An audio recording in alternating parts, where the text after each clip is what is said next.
Hello, it's been a while since I've done a video, so this is a general sort of catch up on how far I've progressed with the various bits and bobs. Seems a long time, but not an awful lot seems to be done. But here we go. I'll try not to shake the camera too much. I still haven't invested in a GoPro, so still using the phone camera. Right, so I've now started to install the wiring. This is all temporary, just as a trial fit, so that I can make all the necessary holes in various panels before I fix them on. So I've opted to put the relay pack and fuses in this location. When the spider is on, I'll put a removable cover in this area so I can actually get at those two items. It went in there quite well. Then we've got the connectors which will go up to the dash panel, which we'll come to in a moment. I've done most of the wiring in the front with the hydraulics and the fan. Horns are in, so that's done. And the relays are fitted for the two fans and the pump. That's the water pump. I've also done the bleed valves on the radiator, so the left hand one links to the right, and that then runs on up through to the rear of the car. So we'll just wander up a little bit. So hydraulic pipes are in, not hydraulic, the aircon pipes are in, and the loom is there as well. I've got a couple of extra wires to run in. So that then drops down below, and where are we? Just runs along underneath. That's fairly straightforward. And then the loom disappears in behind the bulkhead.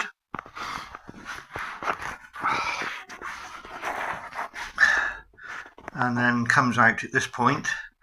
There's two outputs coming here from the loom. One goes to the ECU connections, and then there's a loom that goes across the rear, and that will then disappear up and do all the various sensors.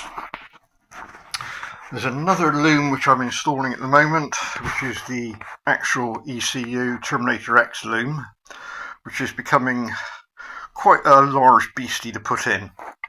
As you can see, I've got to shorten and lengthen lots of cables to make it a neat installation, but I want to do that while we're in situ so I get the right lengths. So then we move on round to the rear. We've now got the swirl pot coolant fitted. So the top one there, well, first of all, that's the return. That one comes off the head, which is that one there. It goes round the back. And then the little one is the bleed from the radiators. So that's all nice and straightforward. Again, starter motor, and I've started to do the wiring down into that point there, so that's okay.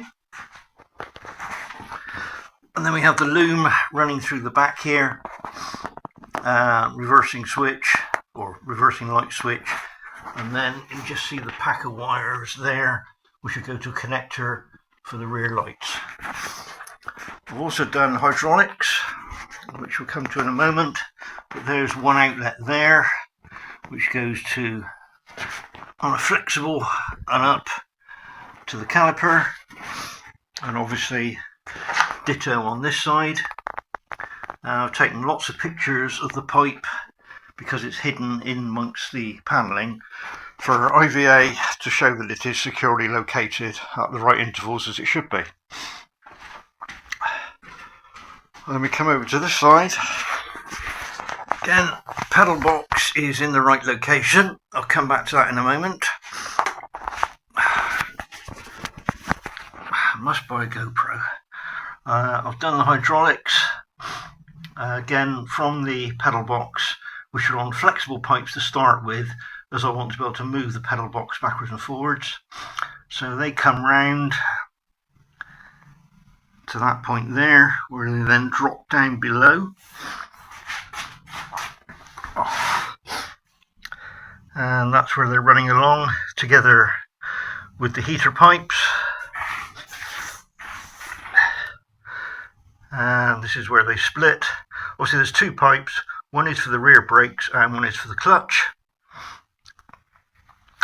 So that's straightforward. So the bottom one with the join in, the T-piece, is for the brakes. The right hand goes off to the rear left, and the other one crosses over for the other side. And there it is going across the top. The wiring was interesting because I put the alternator on the left side and the aircon pump on the right side. I had to do a lot of changing of the wiring, as I was obviously asked about face compared to what the loom was done for. Right, so now let's get back to the pedal box. Originally the pedal box, let's get these wires out of the way a moment, hang on. Right, as you can see, I've modified the front bulkhead. The pedal box originally came up against this area here, with the master cylinders butting up against it. When I then sat in the car and got myself in a good position, I found that I could only move the seat about another inch backwards.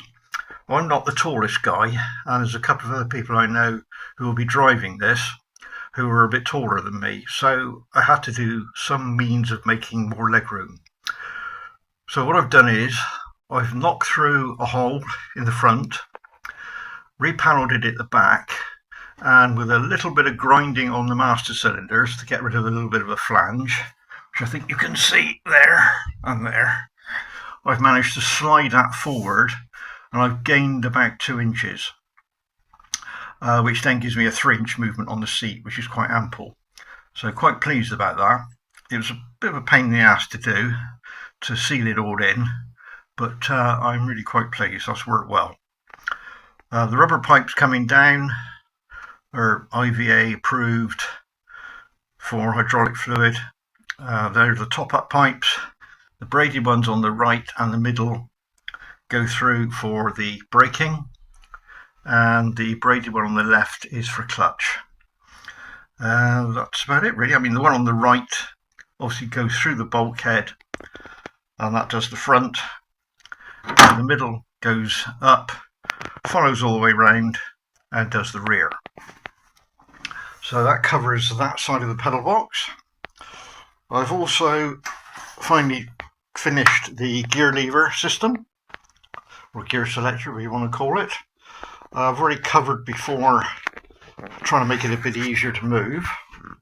So this is it now in its finished state, but I've got to box it in. So what I've got now is a nice simple neutral there, and then for first we come across and back. So that's first.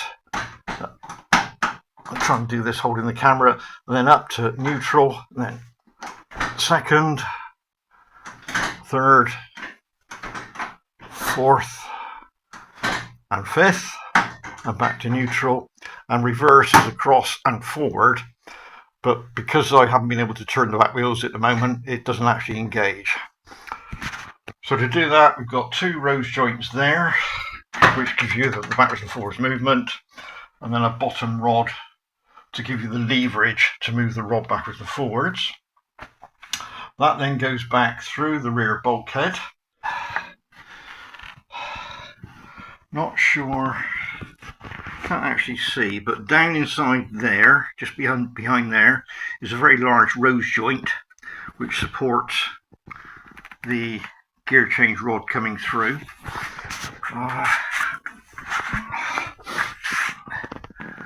There you can see the end of the rod end where it's bolted through. I can't actually get in there to show you a picture of it, but not to worry. The change rod then runs through, as you can see there. That then comes back to another rose joint which I've added and bolted onto the gearbox. So that gives it the support at this end. And then pinned through 2 bolts into the mechanism. So that covers that side of it. That's about as far as we've got so far. Nothing else to report. Just getting on doing the wiring.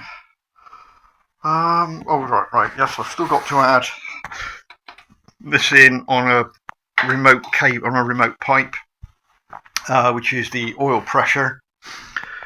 So pipe comes from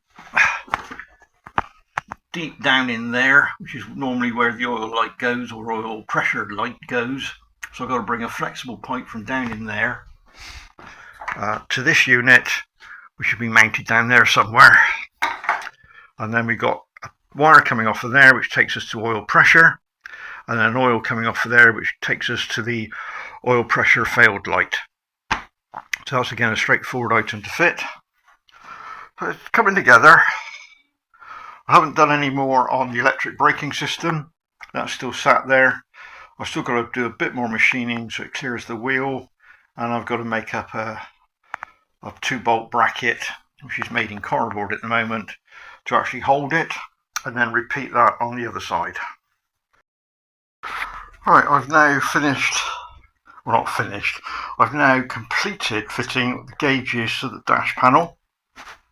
I've gone for a few extra gauges, adds a little bit of bling to it, and I'm using these low profile switches.